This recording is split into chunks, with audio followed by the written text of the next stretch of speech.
Hello everyone. हम MCQs कर रहे थे। पॉलिटिकल साइंस क्लास है आपकी 11th और बुक है आपकी इंडियन कॉन्स्टिट्यूशन एट वर्क और लेसन है आपका थर्ड इलेक्शन एंड रिप्रेजेंटेशन। तो चलिए इसके एमसीक्यूज करते हैं। What is the meaning of first past the post election system? First past the post का यहाँ पे सिस्टम जो है वो फॉलो किया जाता है कि जिसके पास ज्यादा वोट्स होते हैं वो विनर कहलाया जाता है। तो एक इंसान को एक वोट देने का अधिकार है। दूसरा है वोट्स काउंट किए जाते हैं किसके ज्यादा वोट्स हैं और विनर जो है वो डिक्लेयर किया जाता है। So answer is D. Next question is which of the following method is also called the plurality system? तो एफपीटीपी को ही कहा जाता है। So answer is A. Next question is what is the meaning of proportional representation? PR का जो मतलब क्या है?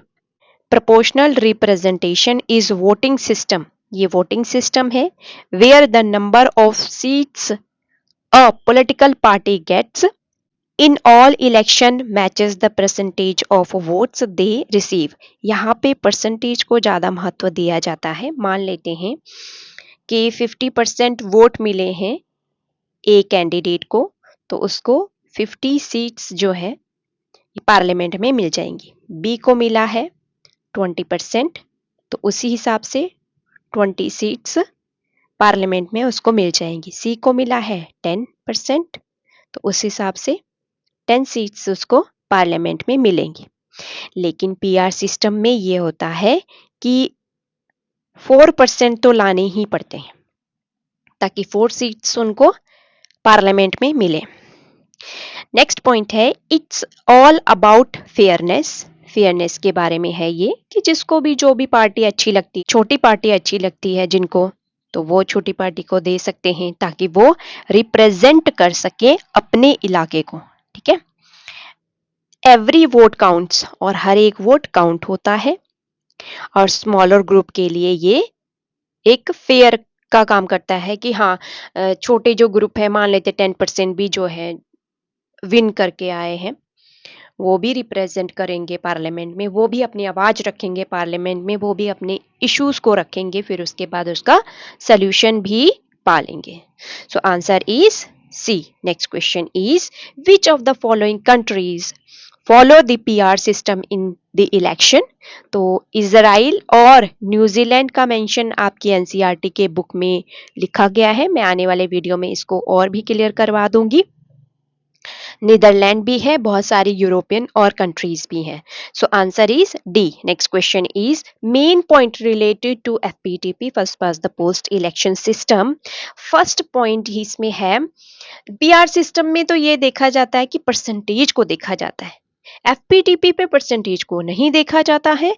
जो भी कैंडिडेट ज्यादा वोट ले ले तो वो विनर हो जाता है। ठीक है, the candidate with the most votes in a single member district win regardless of whether they achieve an absolute majority। Regardless होता है कि जरूरी नहीं है कि एब्सोल्यूट मेजोरिटी चाहिए।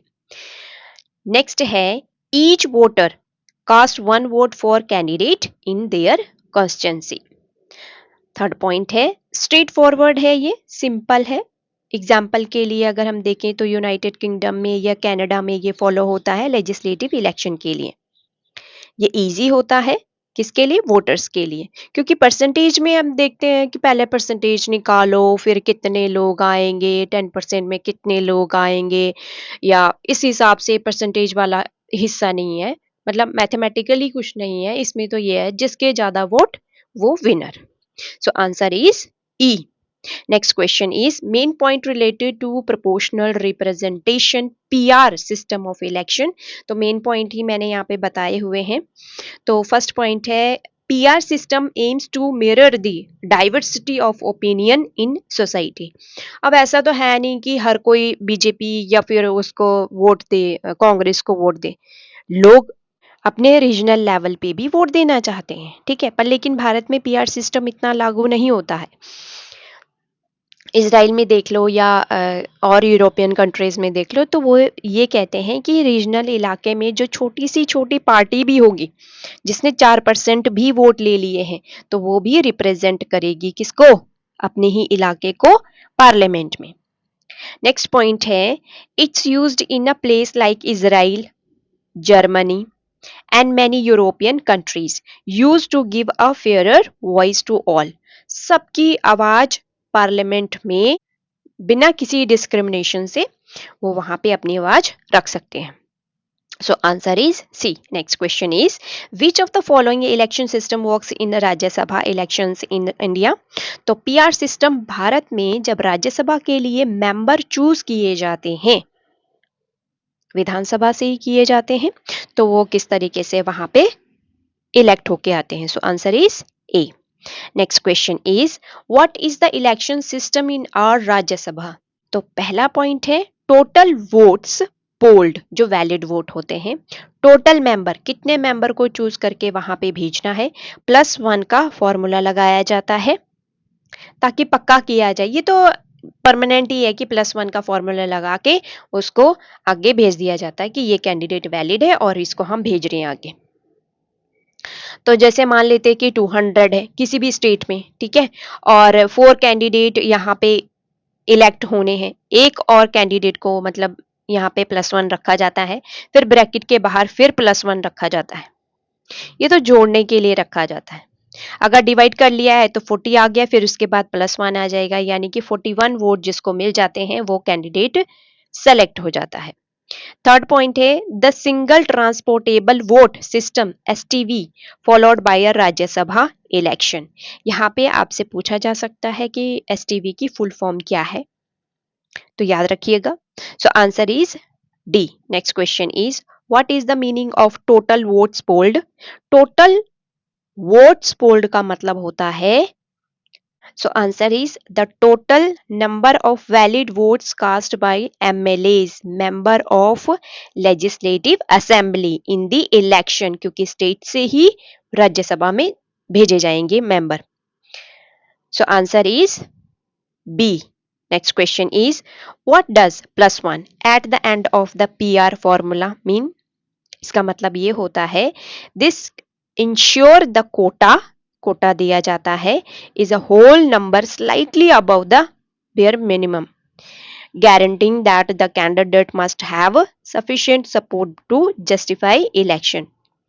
फिक्स्ड कोटा होता है, दिया जाता, जो कैंडिडेट जीतता है उसको +1 दिया जाता है, ठीक है, एक मतलब वोट दिया जाता है ताकि इसकी श्योरिटी हो, इंश्योर किया जाए कि यही मेंबर पार्लियामेंट में जाएगा, मतलब राज्यसभा में जाएगा। So answer is C. Next question is, why this PR formula used in election system? देखो PR सिस्टम इसलिए इलेक्ट किया जाता है, मैंने पीछे पॉइंट्स आपको बता दिए हैं वैसे, पर लेकिन ये the drop quota is the smallest number है, ये गारंटी देता है ओनली द इंटेंडेड मेंबर, जो वैलिड मेंबर है, कैंडिडेट्स कैन बी इलेक्टेड, ठीक है, और मिनिमाइज करता है वेस्ट वोट्स को, जो वेस्टेड वोट होते हैं, क्योंकि इसमें ना शिफ्ट हो जाते हैं। जैसे मान लेते हैं कि लीस्ट की चॉइस किसकी रही है, तो फिर लीस्ट वालों को हटा दिया जाता है, सेकंड वाले को भी हटा दिया जाता है, जो फर्स्ट प्रेफरेंस दिया जाता है जिसको, वो इलेक्ट होता है, ठीक है। Next question is, what is the reason behind India adopted the first past post system for election? पहला पॉइंट जो है इट्स सिंप्लिसिटी है, स्टेबिलिटी है, एबिलिटी है एंड फैमिलियरिटी है to forge a strong government, ताकि स्ट्रॉन्ग गवर्नमेंट बन सके।